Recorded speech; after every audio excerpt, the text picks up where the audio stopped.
तो फ्रेंड, अगर आपकी मशीन भी यहाँ पर सालों से जाम पड़ी है और आपने उसको बिल्कुल यूज़ नहीं करा है तो उसको हम घर पे ही सही कर सकते हैं।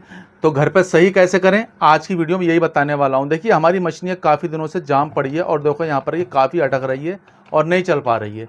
तो आप मिस्त्री के पास बिल्कुल ना ले आएँ। सबसे पहले वो करें जो मैं बता रहा हूँ।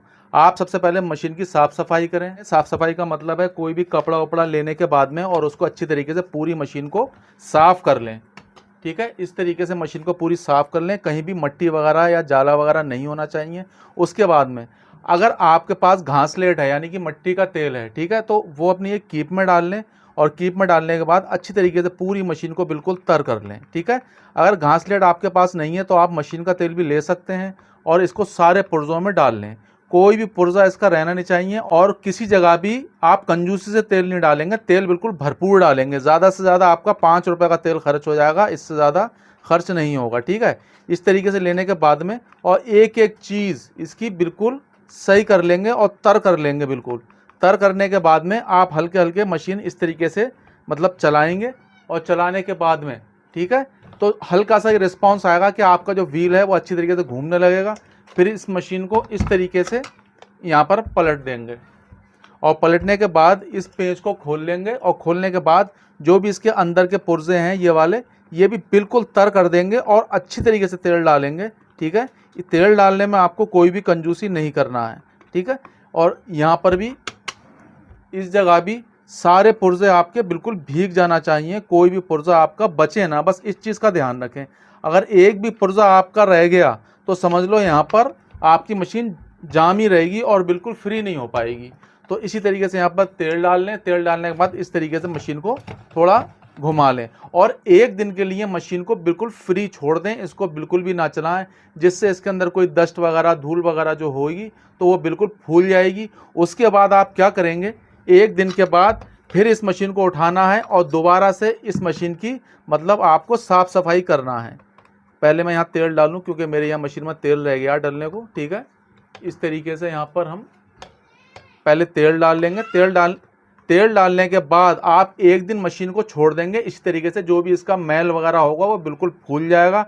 फूलने के बाद एक दिन के बाद आपको क्या करना है, ऐसे करके हल्के हल्के सारे पुर्जे बिल्कुल इस ब्रश से, जो भी हमारे पास ब्रश होता है टूथब्रश वाला जिससे हम दांत मांजते हैं, उससे अच्छी तरीके से इसको सफाई कर लेंगे, सारी राडें वगैरह सफ़ा करने के बाद में। मगर इसके लिए मट्टी का तेल होना बहुत ज़रूरी है, घासलेट। ठीक है, वो ले लें। उससे क्या होगा, अगर घासलेट नहीं है तो आप डीजल ले सकते हैं, डीजल से साफ़ सफाई कर सकते हैं। इस तरीके से साफ़ सफाई करें और उसके बाद जब आप यहाँ पर ये वाली पटरी खोलेंगे, ठीक है, और इस पटरी को खोलने के बाद में आपको यहाँ पर लेना है टूथब्रश। ठीक है, यानी कोलगेट ले लें। कोलगेट लेने के बाद में इसके दांत साफ़ कर लें, दांतों पर कोलगेट लगाएं और ब्रश से साफ़ कर लें। तो फ्रेंड, जब हम क्या करेंगे यानी कि ये वाली पटरी की खोल लेंगे। ठीक है, इसको हमें खोल लेना है क्योंकि इसमें सबसे ज़्यादा धूल होती है। पटरी खोलने के बाद इसका बूट उठाएंगे और बूट उठाने के बाद इसका बूट भी निकाल लेंगे। ठीक है, इस बूट को भी निकाल लेना है इस तरीके से।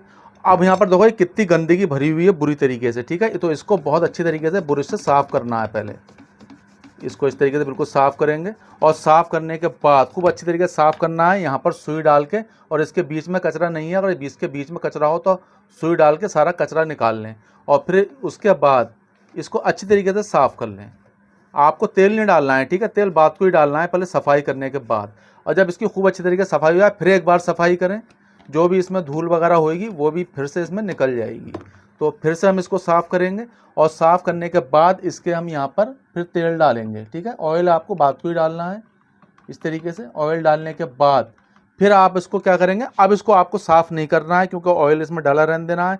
पटरी वगैरह जो हमारी ये है, इस पटरी को हम साफ़ कर लेंगे, उल्टी तरफ से और सीधी तरफ से, दोनों तरफ से अच्छी तरीके से साफ़ कर लेना है। और अगर ज़्यादा गंदी पटरी हो तो इस पर भी आप अपने डीजल से या फिर घासलेट से इसको अच्छी तरीके से साफ़ कर लेंगे।